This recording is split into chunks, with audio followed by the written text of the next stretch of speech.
Hello everyone, welcome to Hoshiyar dot com. तो अभी तक हम देख रहे थे about the control flow in Python, जिसमें हमने सीखा है अबाउट द कंडीशनल स्टेटमेंट्स।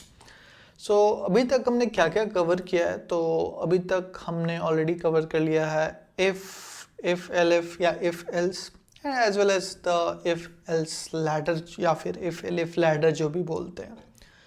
तो अब बारी आती है once that we have covered about all the conditional statements, अब बारी आती है किसकी? द लूपिंग स्टेटमेंट्स की।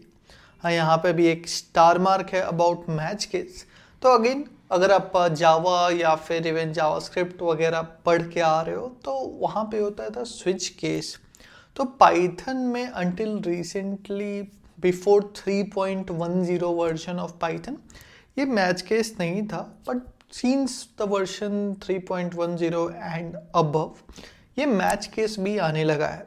तो काफ़ी हद तक इसका यूज़ जो एलिफ लैडर का था, जिसमें if elif elif elif else था, काफ़ी हद तक मैच केस का भी यूज़ सेम है। बट उसके लिए हमें 3.10 या उससे अबव वाली पाइथन चाहिए। ओके, हम लोग उस पे आएंगे, बट अभी के लिए गाड़ी रुकनी नहीं चाहिए। We will be learning about looping. अब लूपिंग क्या होता है? जैसा कि हम बोलते हैं भाई we are stuck in a loop. तो लूप का मतलब हुआ something which gets repeated again and again and so on. तो प्रोग्रामिंग में भी जब भी हमें कोई टास्क करना होता है रिपीटेडली, वहाँ हम क्या यूज़ करते हैं? लूपिंग स्टेटमेंट्स का यूज़ करते हैं। और पाइथन में दो मेजर तरीके के लूप हैं, एक we have the for loop और एक we have the while loop. अब जनरली स्पीकिंग हम लोग को आइडिया तभी लगता है कि भाई कौन सा लूप कब यूज़ करना है, जब हम प्रोग्रामिंग प्रैक्टिस करने लगे। बट एक ओवरव्यू देने के लिए आपको बता दूं कि भैया फॉर लूप का यूज़ हम तब करते हैं जब mostly we have the known things. For example, we know कितने टाइम तक इस लूप को रन करना है। वाइल लूप का एट द सेम टाइम हम लोग तब यूज़ करते हैं जबकि हमें पता रहता है कि भाई अनटिल व्हाट टाइम, किस कंडीशन तक हमें यूज़ करना है। तो दोनों बातें सिमिलर लग रही होंगी आपको। तो इसको एक ऐसे बता सकते हैं कि सपोज मैच हो रहा है, राइट? क्रिकेट मैच हो रहा है। अब जो टीम पहले बैटिंग करती है उनको नहीं पता है, राइट, कि कितने रन बनाने हैं। उनके लिए क्या है भैया, जब तक ओवर ख़त्म नहीं हो जाते, जब तक हमारे सारे विकेट आउट नहीं हो जाते, क्या करना है?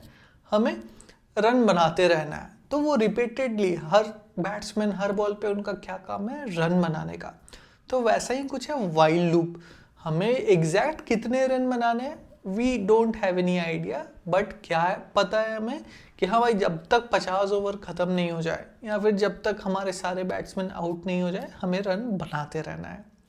एट द सेम टाइम अगर हम फॉर लूप की बात करें तो it's more like the second innings. जब भी टीमें चेज करती हैं कोई टारगेट, तो पहले ही पता होता है कि भैया हमें 250 रन्स बनाने हैं या 350 रन्स बनाने हैं। सो वो लोग को पता है कि भैया हमने फर्स्ट रन से स्टार्ट करना है और कब तक रन बनाने हैं? जब तक हम वो टारगेट रीच ना कर जाए। तो ज़्यादातर more often than not for loop का यूज़ हम तब करते हैं जब हमें टारगेट नोन है, और वाइल लूप का यूज़ हम तब करते हैं जब कोई स्पेसिफिक टारगेट तो नहीं है, बट हाँ एक सिनेरियो माइंड में है कि तब तक हमें सेम टास्क रिपीट करते रहना है। तो ये हो गया लूप्स का बेसिक इंट्रोडक्शन। पाइथन में दो मेजर तरीके के लूप हैं, फॉर लूप और वाइल लूप। अगर आप अगेन किसी और लैंग्वेज को पढ़ के आ रहे हो तो उन लैंग्वेजेस में होता है डू वाइल लूप। बट क्या पाइथन में डू वाइल लूप है? I don't think so. आप भी अपने साइड से रिसर्च कर लेना। बाकी यहाँ पे देखो तो एक और चीज़ लिखी हुई है, यहाँ पे है लूप एल्स। अब लूप एल्स क्या है कि इफ एल्स तो आप पढ़ ही लिए हैं, तो लूप एल्स अपने से पढ़ लो, मैं क्यों बताऊँ। जस्ट किडिंग, मैं लूप एल्स पे आपको कवर करूँगा कि काफ़ी इंटरेस्टिंग सिनेरियो है अगेन स्पेसिफिक टू पाइथन, जो कि हम लोग कुछ एग्जांपल्स के साथ समझेंगे। बट हाँ, अगर आपको इफ एल्स समझ में आ गया है तो आपको लूप एल्स भी समझने में ज़्यादा दिक्कत नहीं होगी। मीनवाइल, जैसा कि आपने से कुछ लोगों ने पॉइंट किया कि भाई यहाँ पे हमने ये इफ एलिफ क्यों लिखा हुआ है, इफ एल्स ही कर देते हैं इसको। तो चलिए हम लोग पढ़ते हैं लूप्स के बारे में एक एक करके इन द नेक्स्ट सेशन।